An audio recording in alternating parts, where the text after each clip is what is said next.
Alright, so how do books influence media? Well, to begin with, what book am I talking about?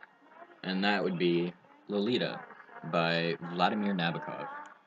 Um, published, finished actually, originally in 1953. He didn't actually get it published until 55 in Europe and 58 in the States. It was banned for 2 years in Europe, but in the States, I guess they didn't care. But the reason it was banned was actually because it was about a man who had, well, I guess technically speaking, yeah, he was a pedophile, but he didn't actually do anything with children while he was in Europe. But once he moved to the States, um, he fell in love with a 12-year-old girl named Dolores Hayes, who he happened to live with. He later married her mother, becoming her stepfather. Her mother found out about his feelings towards her, and as she was running to the mailbox to mail the letter to the government, or maybe the police or something, I don't know why she wouldn't just call, but she got hit by a car and actually died. So that left him as her guardian. Yeah. So he she was at summer camp when this happened, so he went to pick her up, and instead of bringing her back home, he brought her to a hotel where they stayed the night, and he tried drugging her, but the drugs weren't strong enough to keep her unconscious, so the next morning, she actually initiated the sex with him. Thus, god damn it. Anyway, and, or at least the book says she did. But, and then later that night, as he was trying to, she thought he was asleep, and she was crying, and that was actually one of the few times where it comes out of the bubble of his head, where everything's just good, and she's happy, and it actually shows how she really feels, and that's one of the things that the book does really well, is, like, show that he thinks everything's fine, when really it's not. And towards the end of the book, he actually goes, like, completely insane. Not like, well, actually he does murder someone, but anyway, he doesn't go, like, on a murderous rampage, he just,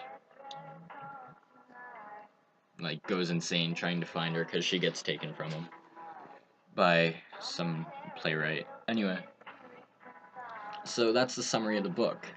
How long? Okay, that's the summary of the book, and he what?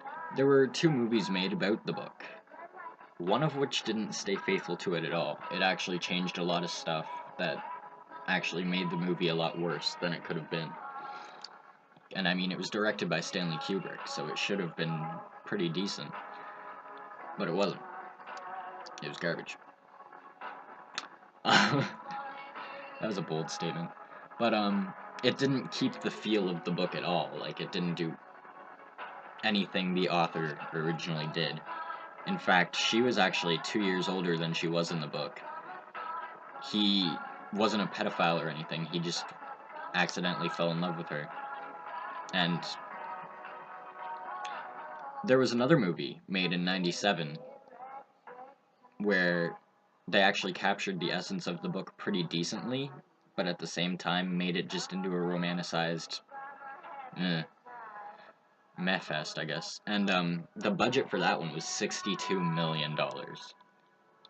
And at the box office it made, like, I think, 1,200,000. So the movies weren't that great, but I mean, most movie adaptations of books aren't, so what can you expect?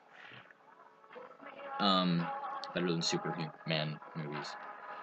Um, and then there's, next I guess we'll talk about book spin-offs, because a lot of people tried to write spin-offs from her point of view, like little diary entries and stuff like that, and from what I've heard, they're little more than just fan fiction that got published. So I guess that's about as much as I can say about those because I haven't actually read them, so I don't know anything about them.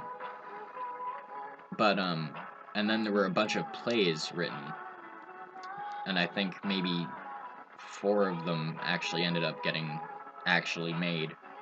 And there was an opera, I think, that was 70 minutes long that was made, and I don't know if that's still going on or not. But there was actually, I find this really funny. There was a failed Broadway play that was actually really like people were really looking forward to it, and then they saw it and they were like, "It's garbage." Because I mean, it's a Broadway musical about a pedophile and a 12-year-old girl.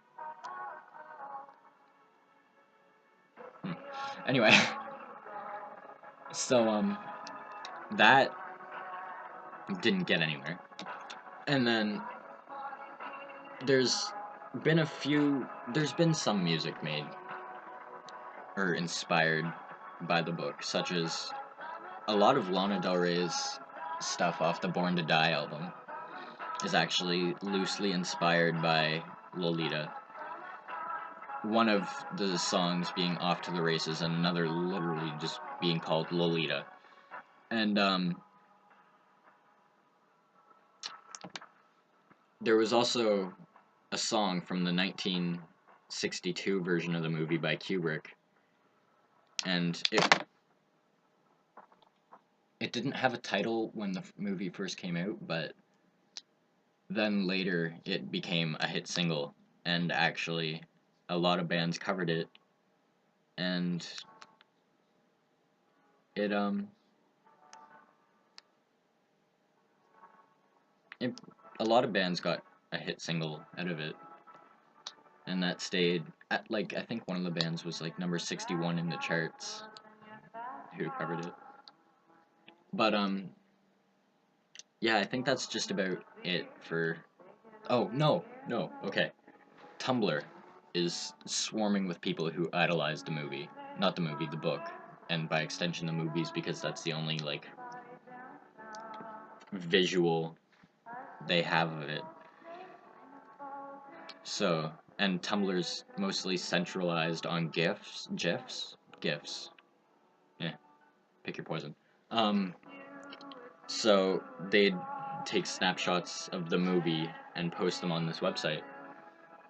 And I don't know if graffiti really counts. Yeah, it counts as media. Art's media, and graffiti's art. So, um, there's actually a lot of places where you'll just see like Dolores Haze and stuff like that spray painted onto buildings and mailboxes and stuff, like in New York and stuff. And that's kind of cool. I mean, but yeah, Tumblr really likes the book apparently. Um, because Tumblr really likes Lana Del Rey, and I mean I don't blame them. She's a cutie. But yeah, I think that's about it for me rambling on about something I know little to nothing about. Because even though I researched, I still haven't written a script for this. So.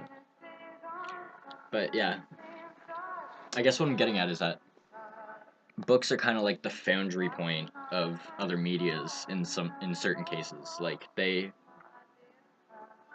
wouldn't have been Harry Potter movies without the Harry Potter books. There wouldn't have been Lord of the Rings movies without the Lord of the Rings books.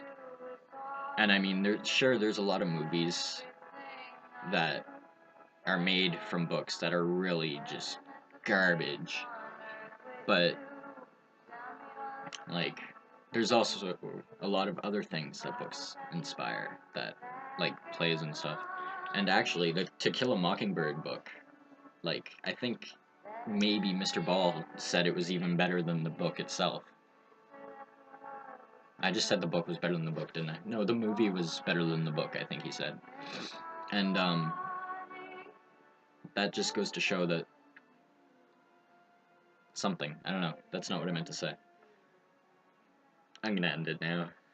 Maybe while I'm presenting, I'll know what to say. Toodles.